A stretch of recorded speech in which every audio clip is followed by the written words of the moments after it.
Ok, alors maintenant on peut cliquer dessus, il n'y a plus de problème de boucle infinie, etc. Mais on aimerait le fermer comme ça, notre post. Et pour l'instant, ça ne fonctionne pas. Alors avant de faire quoi que ce soit, de coder avec React, il faut bien penser en React en fait. C'est-à-dire qu'ici, on a envie de changer une fonctionnalité de notre post modal. Donc naturellement, on aurait envie d'aller dans post modal et de tout créer ici. De dire que si on appuie sur le bouton, eh bien, ça va le cacher. Mais non, parce que certes, ici, donc, il y a tout notre post modal, mais où est-ce qu'on rend notre composant ?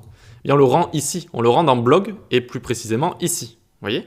Donc on change le state, l'état des composants là où on va les déclarer, là où on va les rendre, d'accord ? C'est là qu'on gère leur état. Ok, c'est comme ça qu'il faut penser en React.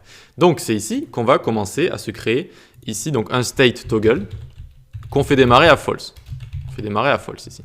Ensuite, on va venir dans notre select ID ici et on va dire que dès qu'on appuie sur un article, 10.setState, hop, on va lui mettre notre toggle sur true. Ok pour ça ? Vous allez comprendre très très vite. Ensuite, on écrit une autre méthode ici, toggle modal est égal, tac, hop, fonction fléchée, et elle va s'activer dès qu'on va cliquer sur le bouton rouge fermé. Et qu'est-ce qu'elle va faire du coup ? Elle va toggle false. Toggle false ici. Ok pour ça ? Donc, dès qu'on va cliquer sur un article, notre state ici, toggle, il va passer sur true. Et à ce moment-là, juste quand on aura cliqué sur un article, on pourra le fermer en activant cette méthode ici. Voilà. Donc, une fois qu'on a fait ça, il faut le faire passer à notre post modal. On va faire passer deux props. Une qu'on va appeler cache, par exemple, est égale 10.toggleModal. C'est-à-dire ça, c'est vraiment quand on va appuyer sur le bouton rouge, eh bien, ça va cacher notre composant. Donc, je vais l'appeler cache. Et ensuite, toggle est égal. Et on met directement le state, 10.state.toggle, on le passe en props. Et donc, ça va servir à faire un rendu conditionnel. Est-ce que le props est true ? S'il est true, on monte. Sinon, on cache. On a fini avec le blog. Maintenant, on passe dans post modal ici. On passe dans post modal et on va dans notre bouton. Qu'est-ce qu'il faut faire ici ? Il faut rajouter un événement. Il faut rajouter onClick. Est égal. On lit 10.props.cache. Dès qu'on cliquera sur le bouton rouge, ça appellera notre fonction ici, toggle modal, qui passera le toggle à false. On a quasiment terminé. Qu'est-ce qui nous manque maintenant ?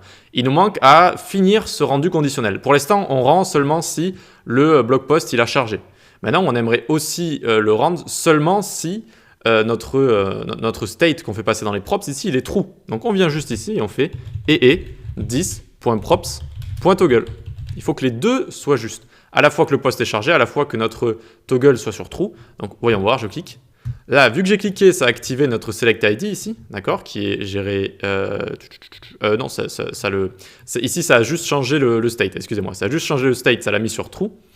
Et donc, ça affiche notre article, vu qu'ici, on a mis les deux. Il faut que le post est chargé et que le state soit sur true. Donc voilà, les deux sont OK, donc on voit bien notre post. Et maintenant, je clique ici, tac. Cette fois là, hop, vu que c'est lié avec notre cache ici, notre props cache, qui est lié à toggle modal, ça appelle cette fonction, ça passe notre toggle sur false. Du coup, un des deux messages ici est faux, d'accord ? Ici, le 10.props.toggle, il est faux. Du coup, on cache notre article. On le montre, on le cache, on le montre, on le cache. Désolé, mais vu que je navigue entre les composants, c'est dur de garder un fil comme ça.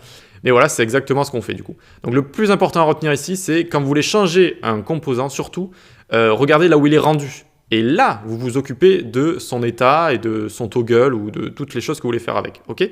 On ne change pas le state directement sur le composant ici parce que tout simplement on ne peut pas en fait, vu qu'on ne le rend pas ici. On le rend dans blog ici. Voilà.